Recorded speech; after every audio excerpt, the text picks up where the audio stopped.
On this episode of the Synergee podcast, we're joined by Dr. Kirk Parsley, affectionately known as Doc, a former Navy SEAL who turned his focus to medicine and the science of sleep. After a decade of peak performance in one of the world's most elite forces, Doc realized the transformative power of quality sleep. As an undersea medical officer for the SEALs, he witnessed the devastating effects of sleep deprivation and developed the groundbreaking sleep remedy to help optimize recovery and performance. Tune in as Doc shares his journey and the critical role sleep plays in achieving peak mental and physical health. Welcome back, Synergee listeners. Lori and I are so excited to have Kirk Parsley, Dr. Kirk Parsley, with us today, affectionately known as Doc Parsley, joining us. And I want to really let him dig into his story because I think his story is pretty fascinating. Lori and I are both recovered marathon runners, so we've been into the fitness world and kind of extreme things. And so he takes that to a whole new level, and I want to hear him tell his story. Well, I guess I'll start. I joined the military right out of high school. I was a terrible student my whole life. I started getting D's and F's in like third grade. After 4 years of high school, I was a sophomore, so I dropped out of high school and joined the Navy. And I'd heard about this Navy SEAL training, supposed to be like the toughest training in the world. I didn't know what a Navy SEAL was, but I wanted to do the toughest training in the world. So I went and signed up for that, made it through that. And then I did about 6 years, a little over 6 years in the Navy. And then I got out and was, being a high school dropout, kind of had some ambitions around kind of maybe an athletic trainer, like athletic trainer-ish kind of thing, strength and conditioning coach maybe, but like stretch goal, maybe a PT.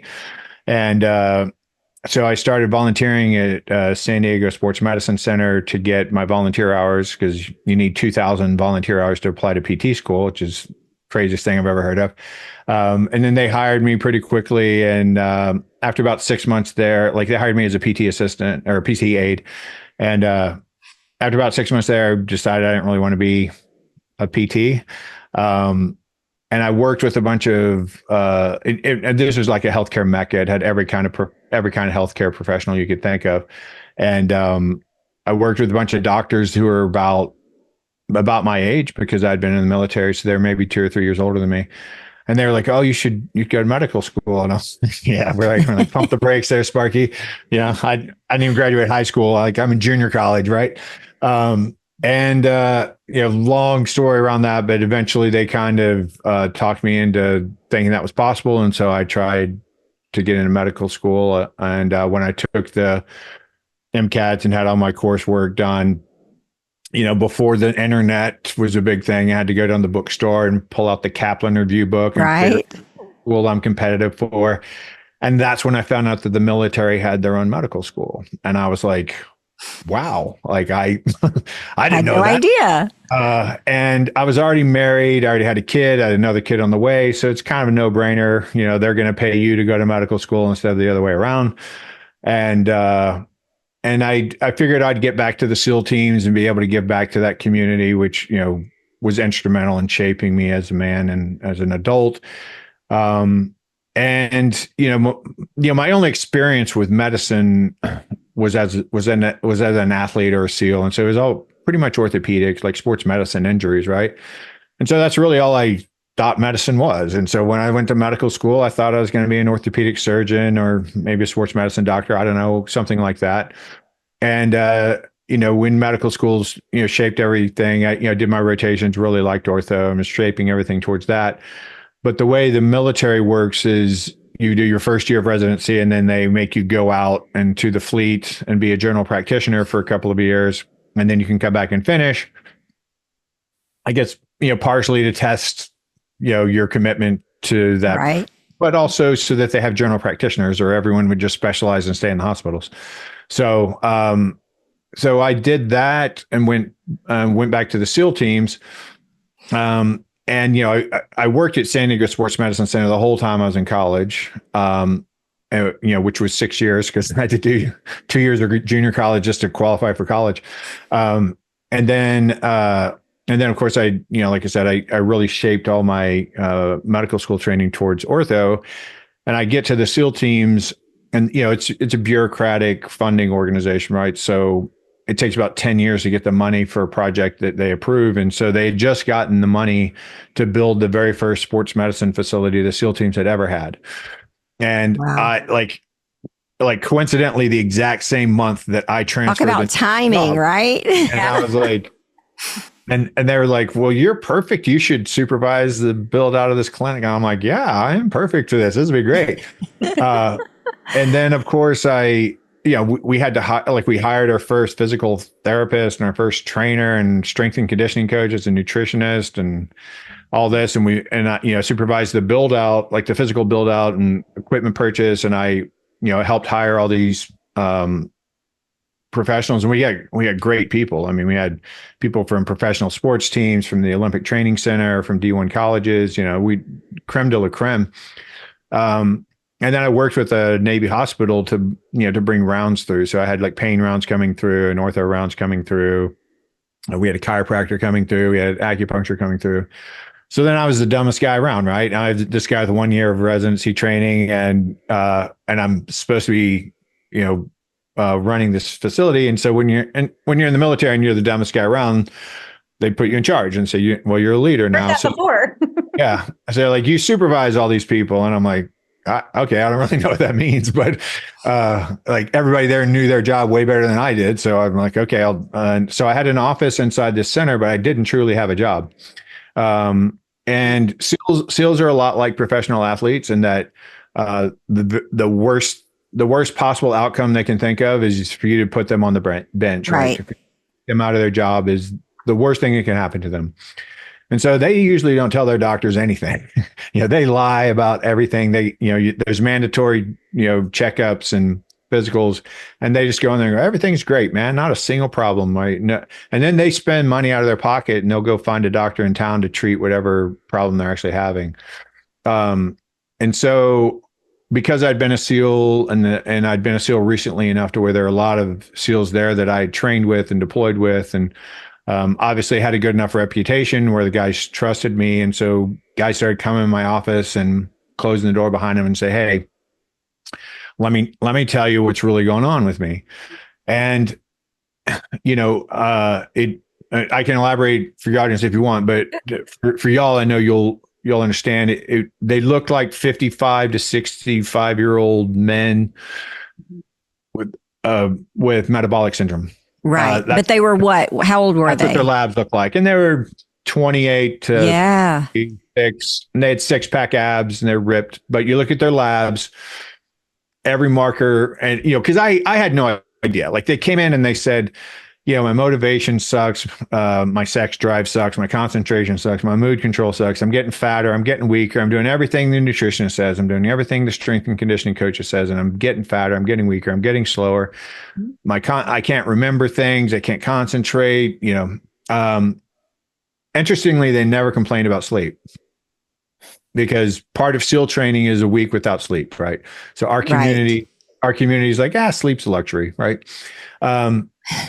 But I would get a list of their medications, and I'm embarrassed to say how long it took. I don't remember exactly, but it was a lot of guys had come in my office and told me the same story, right? Because once one guy came in and told me a story that was therapeutic for him, and he thought I was going to help him, and I was like, I was honest, like I have no idea, like I don't have a clue, but we'll figure it out. So I just tested everything I knew how to test. I'm just like 98 lab markers. Just go do this. Go to the hospital and get all this, and I'd look and.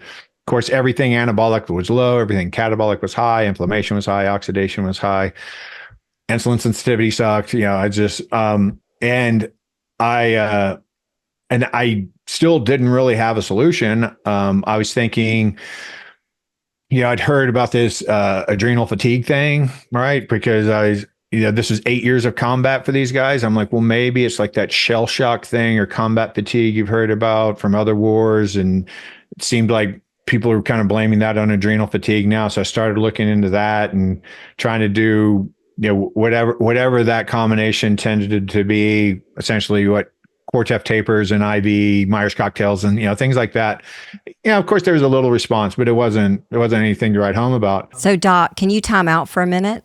Because I just want to highlight what you said, those lists of symptoms, because Lori and I are seeing this in our practices right and left. So young guys, 20 years ago, we didn't see this. 15 years ago, we didn't see this. Even 10 years ago, we didn't see this. But we've got young, healthy guys. They look like they just stepped out of a magazine. They're fatigued. Their labs They don't say have that. low sex drive. They're not performing the way that they want to perform. They're frustrated, and their labs are a mess. And so this has not just happened to people that have overtrained, right? Like in the Navy SEAL world, I would think a lot of that was overtraining, right?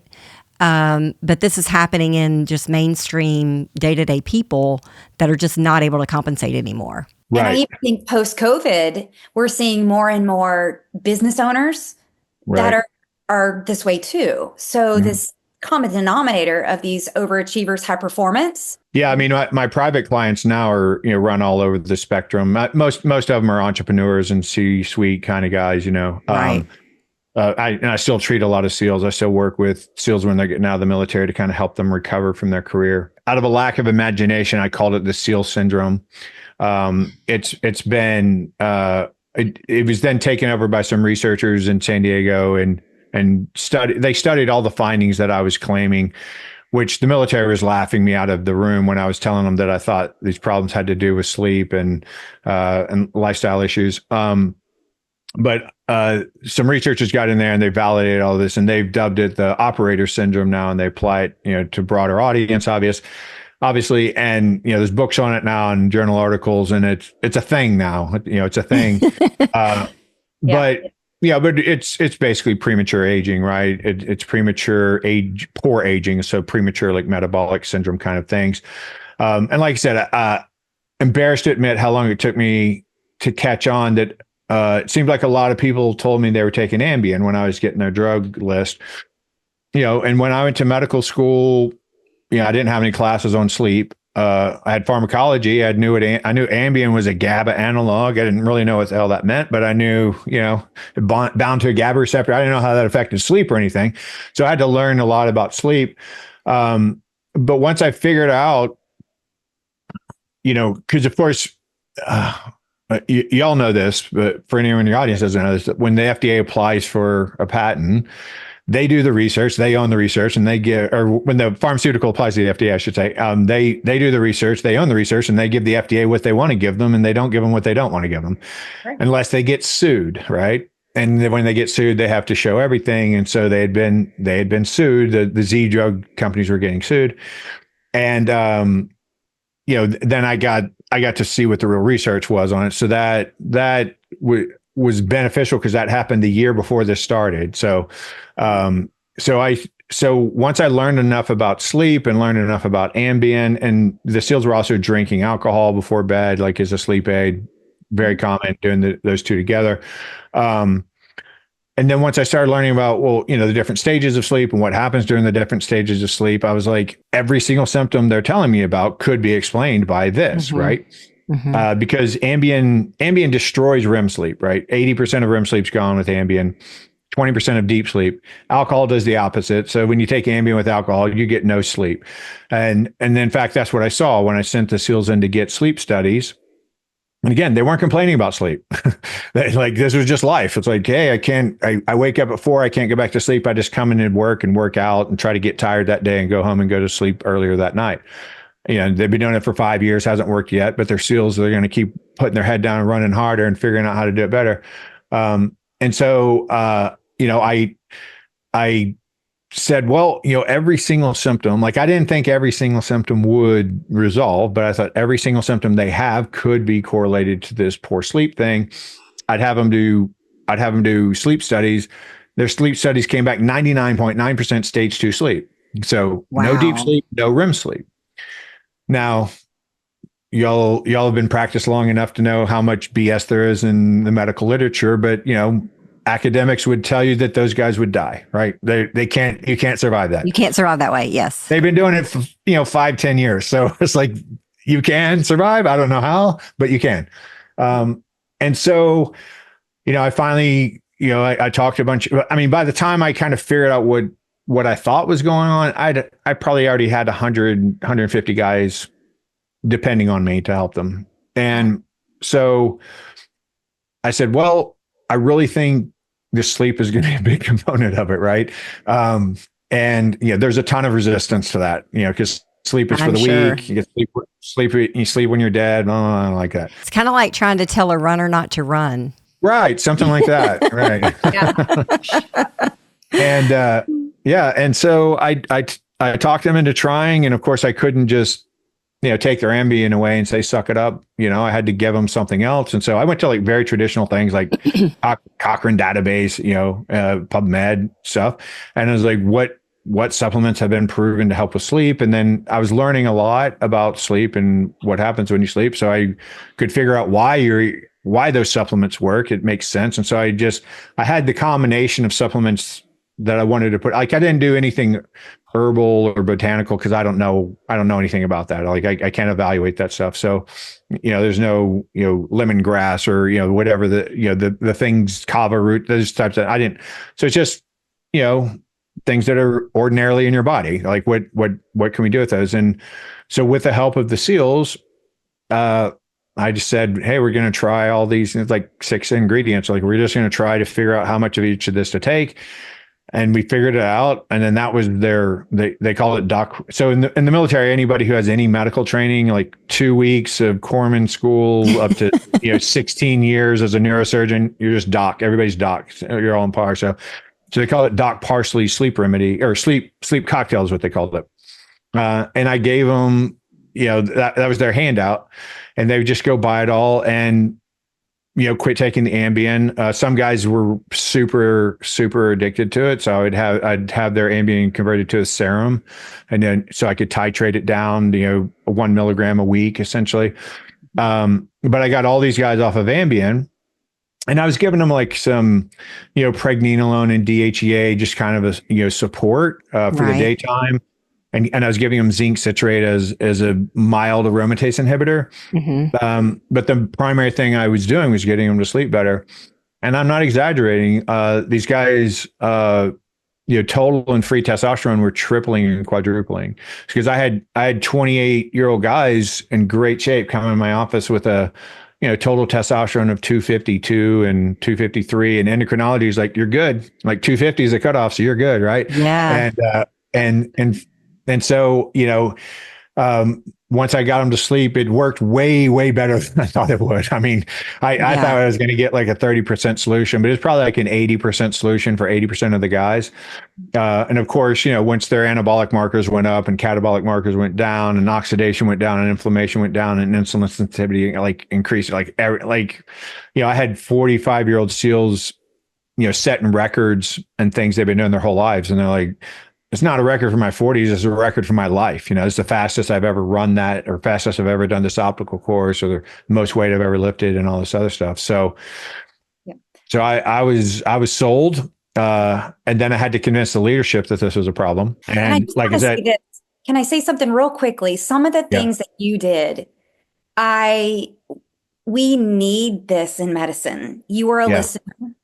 You admitted to the fact you didn't know. But you heard them. You offered them hope. You gave them a solution. You used intuition, smarts, just common sense, applying that to numbers, and said, this doesn't make sense. Try this. And traditional medicine lacks all of that. Yeah. The insurance-based model sees, they're seeing patients every 5 to 8 minutes. They can't listen to them. It's algorithmic medicine. Here's a pill for you. It's worse than that, right? Because the insurance companies should only be involved in paying, but they're actually managing care, right? They're managing care by default by saying, well, you can't prescribe that. You can't get paid for that study, and you only have 8 minutes, that's you're practicing medicine essentially at that point, Right. Yeah. And I told those guys, I was like, hey, I'm a Western trained physician. I know how to recognize and treat diseases, and you don't have any diseases. You just, you aren't doing as well as you would like. You have dysfunction, not disease, right? Dis-ease, but at the time that you did this, when was all of this? So that started in the summer of 2009. Okay. Yeah. Because when, my practice started just around that time too. Yeah. And so, what I had going for me was that the SEALs had already done a lot of, they've been covered in the media a lot, and they had developed kind of this national image, near almost a minor celebrity kind of whatever moniker. And, so I like if I read somebody's book or saw somebody's TED talk or heard them lecture, I just call them and say, "Hey, I'm the doctor for the West Coast SEALs. Could I, consult with you? Could I train with you? Can I ask you some questions?" And every single person was so generous and very helpful. And I just got to learn a ton, and it completely changed what I did with my career. I had no interest in going back into a hospital and, managing sick people who were just going to keep getting sicker. Like it just, I'm like, there's no reward to that when you compare it to this. And, the other thing that, probably helped me over most people is, I'm not the guy who's supposed to be in that job. When the Navy puts a guy in that job, it's a GP who's just gonna, prescribe anti-inflammatories and, do like whatever, like just general practice, low intensity, low consequence kind of medicine. Right. And that's what was expected of me. And they were very upset that I wasn't doing that because what I was doing was voodoo, and they kept shutting me down and telling me I couldn't do this and couldn't do that. They did official inquiries into me, suspended me for a while to see if I was like, practicing outside of my scope and doing things dangerous. But these were my brothers, man. I was like, I'm here for them. I don't care what you think. Like I shouldn't say that, I'm sure, but I just said it. I don't care. Like, I'm going to keep doing what these guys need because that's my job, right? My job is to help the patient. It's not to satisfy Bureau of Medicine or Navy medicine or the local hospital internist, some local hospital internist, the Navy hospital internist just went crazy calling everybody in the military leadership about how I needed to be fired and officially charged and all this because I was giving a man a cancer drug. And I was like, a cancer drug? A Arimidex, right? I was like, okay, that's yeah, all right. I see what you're thinking there, but mechanism of action. Yeah. And I was like, well, all right. Yeah. I guess. And, yeah. And what you did took grit, perseverance. I could name a ton of things and I can really relate to that. Kelly can too, for the degree of pushback. I live in I would say a good old boy network area, if you will. And I can't say that it was well accepted to be talking about nutrition, in a family to be talking about lack of blood sugar control and blood sugar dysregulation, which was my story. I developed diabetes. I didn't look like a diabetic. I was a marathon runner, for crying out loud. But I had blood sugar dysregulation, which landed to other things. And it's like, but you're not eating sugar. But guess what? There's other things. So we've all had to develop that grit and be different and be willing to take those risks because, at the end of the day, what you said, we're there for the patients that we serve and the people that we serve. So did you ultimately not the insurance companies, and the administrators and all that stuff. And so, I had a lot of success with that. And one of the things that the SEAL community does is, before a team deploys and when a team comes back from a deployment, they would take them out to this like weekend retreat at a local resort, and they would talk to them about the family strain they're going to deal with, and just kind of the complexities and complications of this phase of their life and marriage and this, and so bring them out and their families and, give them resources, places for the wife to go and people to talk to and all that type of things, while the guys are gone and, things the guys can do while they're gone. And we'd bring in kind of ringers that people were interested in. Right. So, I don't know if y'all are familiar with Rob Wolf, but he kind of the initiator of the paleo diet. And he had like one of the first health podcasts was his. And so brought guys like him in, and they'd bring in 2 or 3 speakers. And because I was free, I was always on the speaking docket too. And then it's like, go up there and tell them what you know about this. And so, they're SEALs, and I motivated them by talking about testosterone and growth hormone, right? Right. Like that's what they needed to know. What talks. Inflammation and pain is like, this is what they care about. They know what these do. So I explained to them how testosterone and growth hormone are secreted at night. And if they're not sleeping, blah, blah, blah. And I was the only person talking about sleep at that point. And so all these, Rob Wolf and Chris Kresser and Mark Sisson, like all those guys of kind of the original health podcast and books and all that stuff, they started inviting me to go on their podcast and to do different lectures with them and all that.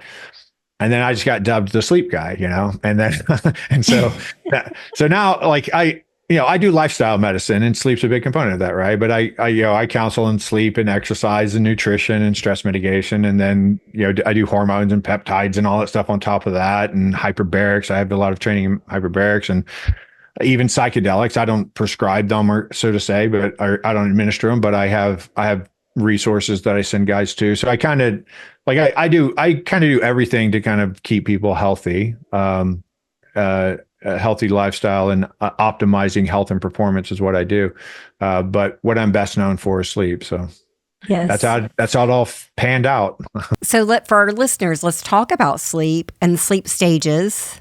Yeah. And you mentioned earlier kind of the consequences of not having deep and REM sleep, but let's dig into that a little bit more. What should we expect from our sleep architecture at night? What's an ideal sleep pattern? It is, as long as you're, reasonably circadianly aligned, you would go to bed in a stage 1, which is sort of the pre-sleep, when you're, you can hear other stuff going on in other rooms. You can hear your neighbor, whatever, but it's a little different. It's almost like a dream. You're kind of like, you're processing it slightly differently.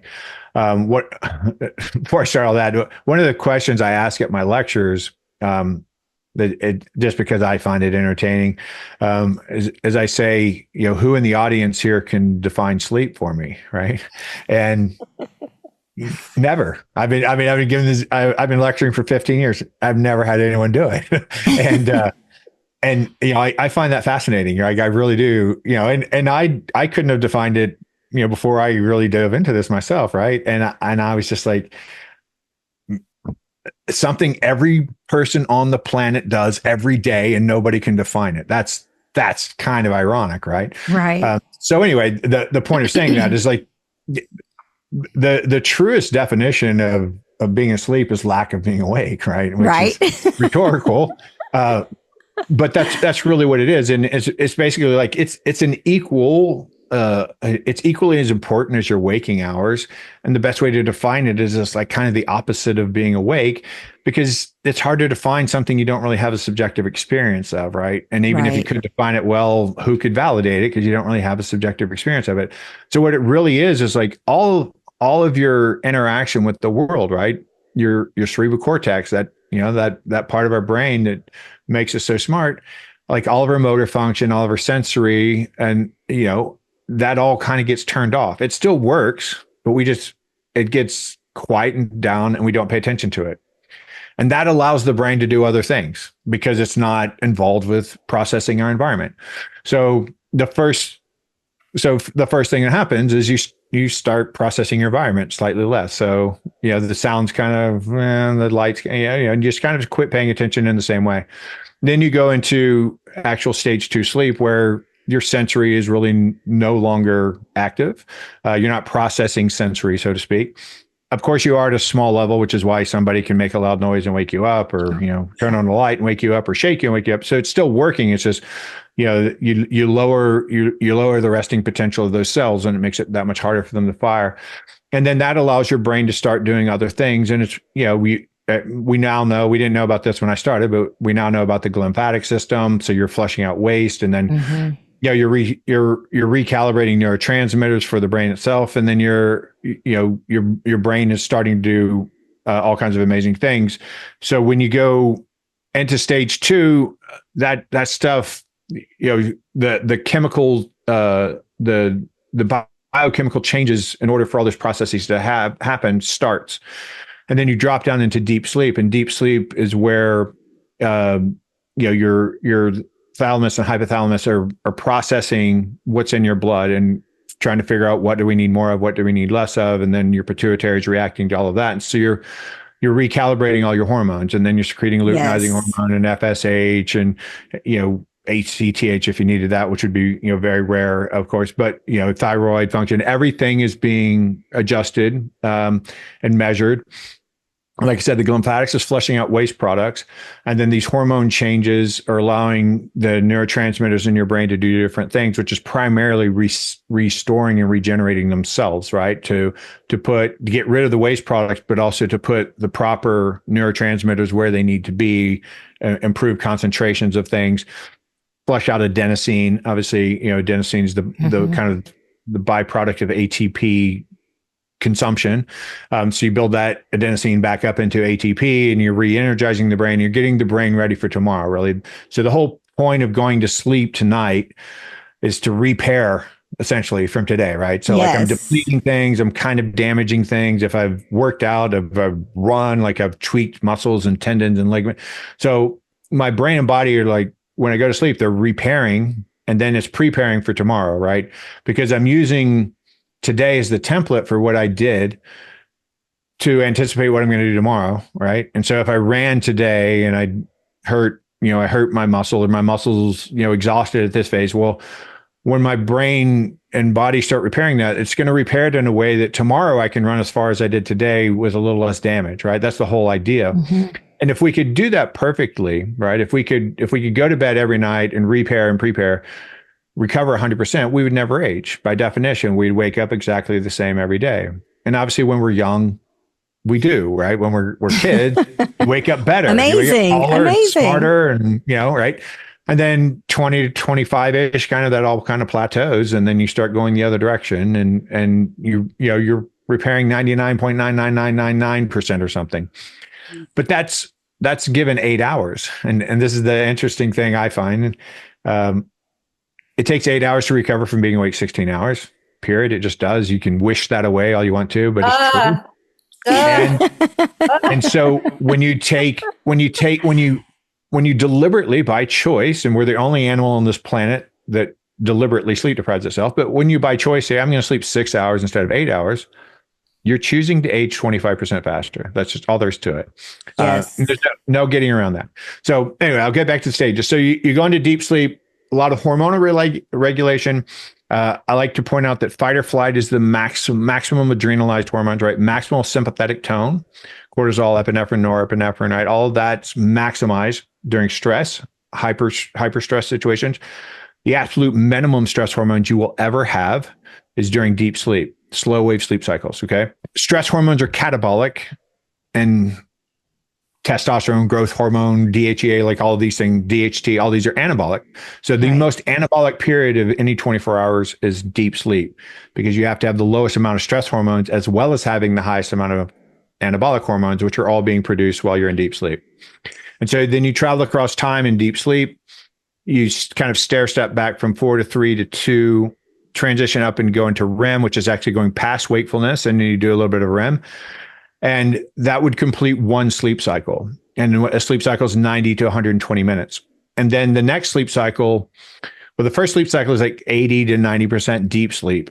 And then the next sleep cycle is less deep, more REM, less deep, more REM throughout the night, until your last sleep cycle before you wake up is like 80% REM and very little deep. And in REM, you're rehearsing everything you've heard, everything you've thought of, everything you've learned, conversations you've had. You're rehearsing that, and your brain's figuring out if you need it or not, or if you want to hold on to it.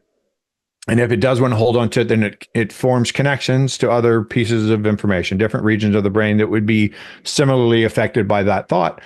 And you form these connections. The more connections you form, the more durable that information becomes. And then when you can think of it from lots of different angles, you actually know it, right? So you've memorized everything until you go to sleep. And then once you go to sleep, you can actually work with it and you can actually know it. And then the more times you rehearse that, the more times your brain confirms you need it, the more durable it becomes this durable superhighway. And then you think that way all the time. And then when you get older and you lose neuroplasticity, you always think that way. And it makes you a grumpy old person because this is the way, that's the way. We know that's the way. Yeah, it might be different. And then the other thing that happens during REM sleep, and we think this is one of the reasons for the symptomatology of PTSD, is during REM sleep, you emotionally categorize. So if you have a conversation, say like you have a fight with your spouse about dirty dishes in the sink or something, banal like that, well, that should be over as soon as the conversation's over, right? Like you shouldn't really huff and puff Right. about that. But if you don't sleep well, there's a chance you miscategorize that, right? And that stays in like this, this highly contentious situation, and then routinely do that. And you can have these situations where dirty dishes in the sink trigger you to where you're thinking about divorce and you're yelling and screaming, right? And that's extreme example, but that's one of the things we think is happening. Yeah, and that's pretty much. So would you is it safe to say that sleep is not a waste of time? Sleep is the most productive time in your life. And I've been as guilty as everybody. Like I said, I was a SEAL. I went a week without sleep to prove that you don't really need it, right? You don't actually have to have it. It's a luxury. And then when I was in college, I was working full time, and I was going to college full time, and I had a wife and I had kids, and man, I slept like 5 hours a night and pulled all-nighters all the time. And then medical school, I had a family, so I did the same thing. I got up at 3:30 in the morning so that I could go work out, go to school, come home at 4:30, spend time with my family, try to go to bed by 11 o'clock or something, and then get up at 3:30 the next day, or get up at 3 and leave at 3:30. So I'm as guilty of it as anybody else. And the younger we are, the more resilient we are, and we can handle that. But youth is wasted on the young, right? If I knew what I knew then, I wouldn't have done that, but that's how I chose to do it. So because some people listening are like, that's me. Like I've been doing it for all of these years. So, I mean, yes, is the detriment just done? Like, is the damage done, or is there repair? Like, can we make it better? I mean, you think of it like any other kind of progressive disease, right? Like, if you have type 2 diabetes and you reverse it, is it all fixed? It's like, well, how long did you have it? How much did you, right? So, I give a kind of a simplistic metaphor is if you break your leg, if I do a tib-fib fracture all the way through and I just say, I don't have time to deal with it, I'm just going to limp around until it's better. A year from now, I'm probably limping, I'm probably in pain, like it probably didn't heal all that great. And if one of us were to look at it and look at an x-ray and feel it, would be like, this is a messed up bone. But if, the other side of it, you break your leg and you get it set immediately, and you maybe put a bone stimulator on there and you wear a cast and you do everything right that you can. And you heal quicker. A year from now, you probably won't realize that you broke your leg, but we could still tell, couldn't we? Right? We could still look at an X-ray and go, there's a little callus there. We know that you broke it, but it looks great. Sleep's kind of the same way. It's like beta amyloid plaque is building up right now, even like this late in the day, and it's building up. And if I go to sleep, at 8 hours, at 16 hours of being awake, and I sleep my 8 hours, I will flush out almost all of that, right? But if I decide I'm going to pull an all-nighter and then I'm going to go to sleep tomorrow night, I'm not going to get rid of all of it, right? But some of the other, there's so many things going wrong, right? So that's the measurable thing. But I'm doing so many things wrong, and I'm damaging so many systems. Like one short night of sleep we define as 2 hours or 2 hours less than you need or more.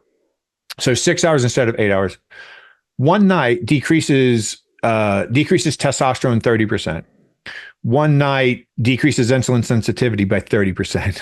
One night increases stress hormones by 30%. And obviously all of that's damaging, right? That's all. And so the more of those you string together, the worse it is. I've done a lot of work with law enforcement, and paramedics, guys work night shift their entire life. Their entire career, they work night shift, and guess what? They die 14 to 16 years earlier, depending on whose research you read. Do you recommend any wearables for tracking sleep? Do you have a favorite wearable that you recommend? I was really excited about the wearables when they came out. I'm not as excited about them now, not because I don't think they're useful, but they're not super useful to me as your doctor, right? They're more useful to the individual. So you definitely have to track anything. You have to track and measure anything you want to change, right? So there has to be some way of doing it. I have 75-year-old patients who don't have any interest in anything wearable or anything Sure. with a keyboard on it or anything like that. So they journal and it works, right? What time did you go to sleep? What time did you wake up?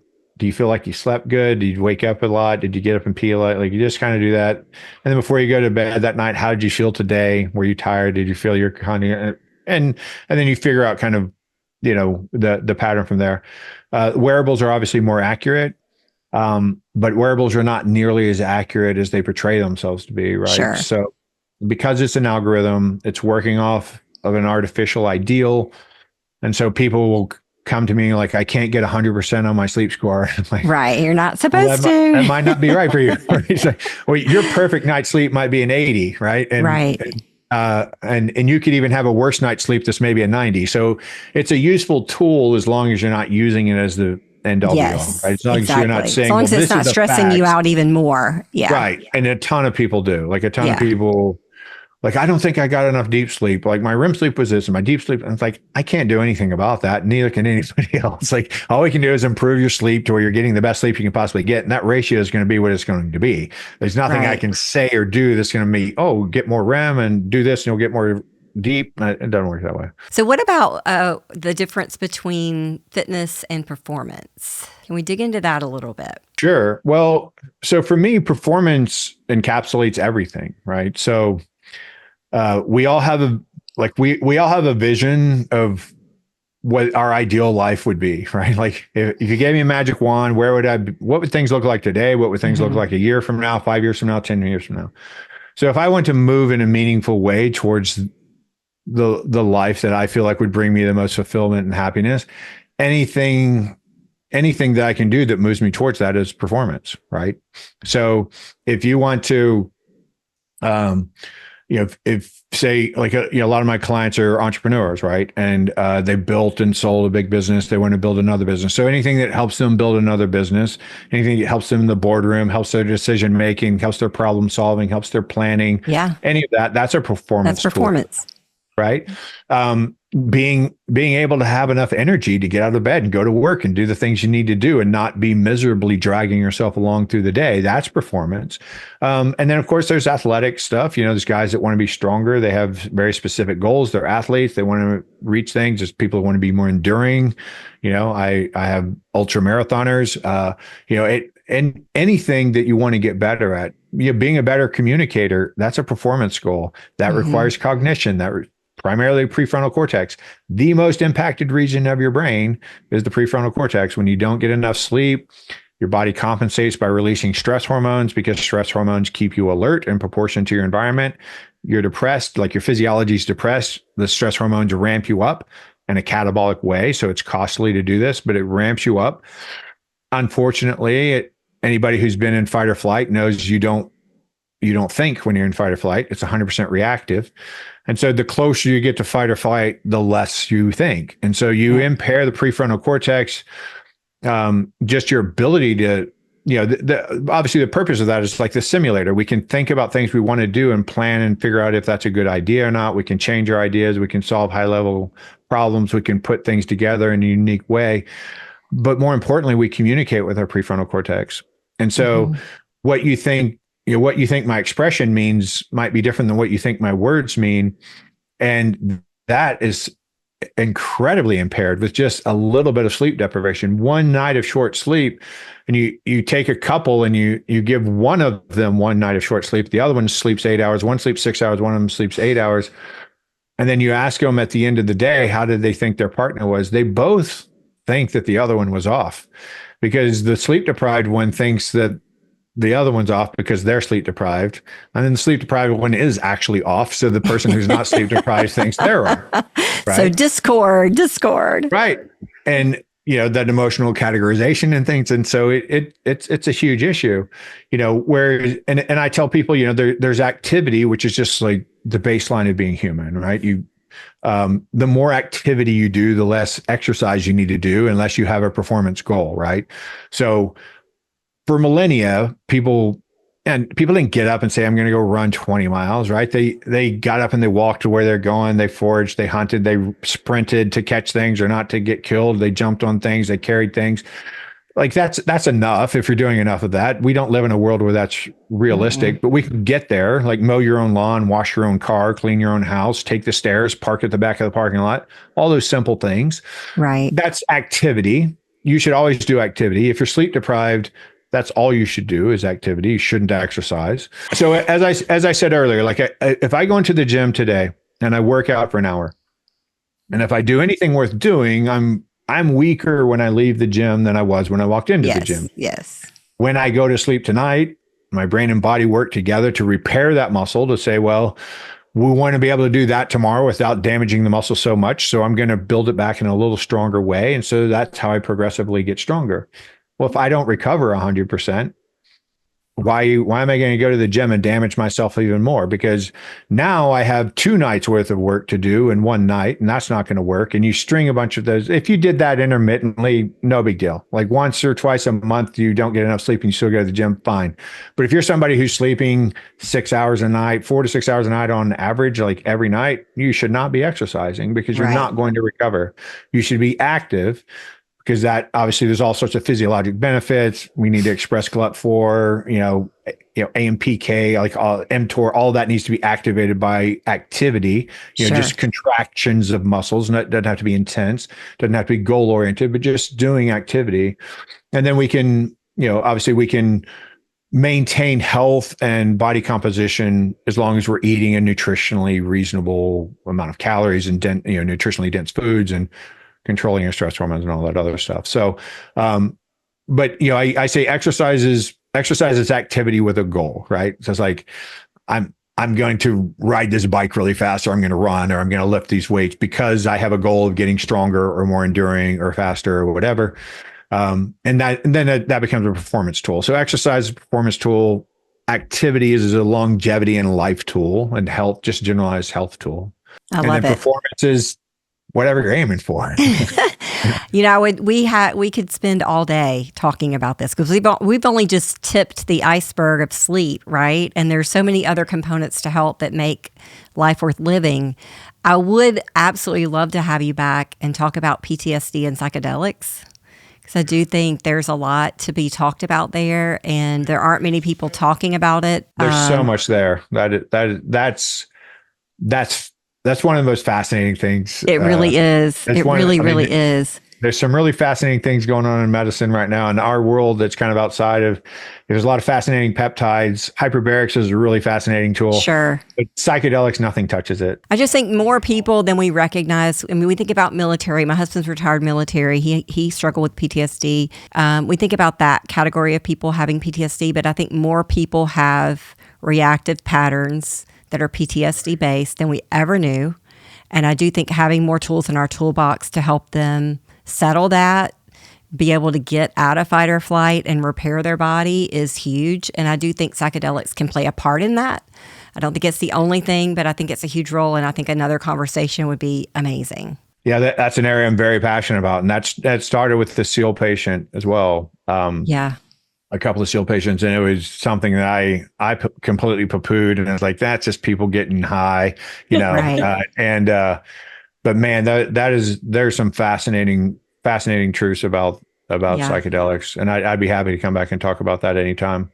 I love it. Is there anything you want to put out there? Is there anything coming out that you want our viewers to be aware of? Anything that you want to just put out? We didn't really get into it. But I always tell people the number one factor in getting adequate sleep is believing that you need to sleep.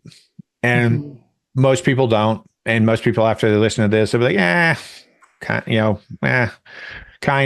maybe change their mind. So I have a couple of pieces of advice on that. So the first thing is, go onto something credible-ish. Who knows what's credible anymore? Google Scholar, PubMed or something, and put in sleep and anything else you care about. Parenting, concentration, exercise, strength, endurance, I don't care, whatever. Sleep and that, anything you care about, and read until you're petrified.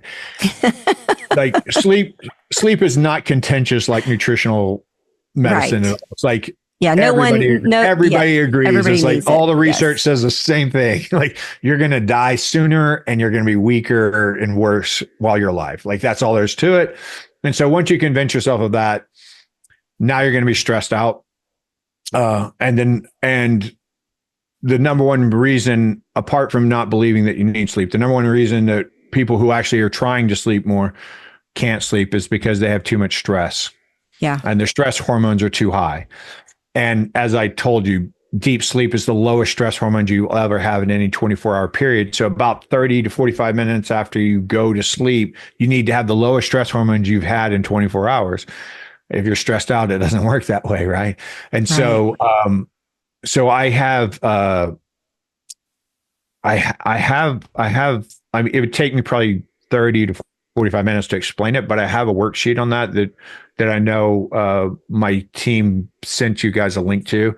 That you can, so people can go to that, and it's like a 3-page worksheet that tells you how to get stress out of your sleep. There's some behavioral psych mixed into some sleep hygiene. Like it's just kind of it's laughable of all the things that I do, all the tools that I have. This is the most powerful thing I have when I'm working with. And it's pen and paper. It's not electronic. It's pen and paper. It's pen and paper. I printed it out myself and I've worked through it. So yeah, we'll definitely put that in the show notes so that people have access to that, because I think that's a really powerful tool. If you've used it and you've had results with it, I think that's phenomenal. Yeah, it is the most powerful thing I do.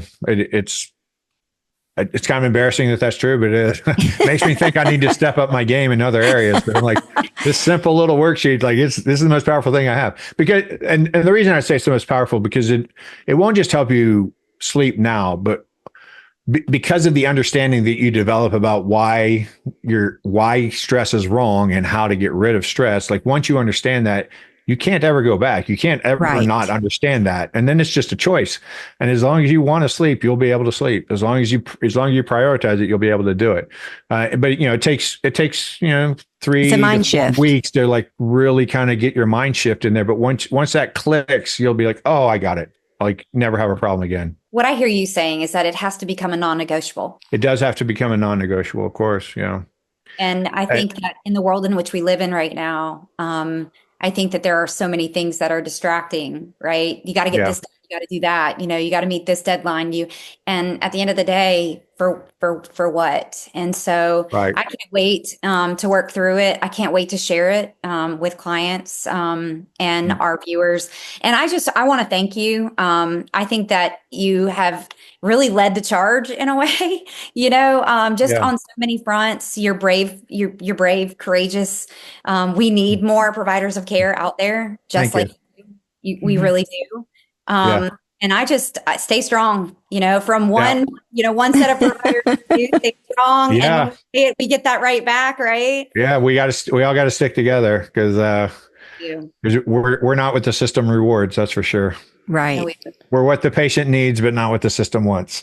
Yes. Yeah. Absolutely. Well, thank you so much for taking the time today. I would absolutely, Kelly and I would really love to have another conversation. So we'll be back in touch with you for sure. Okay. No problem.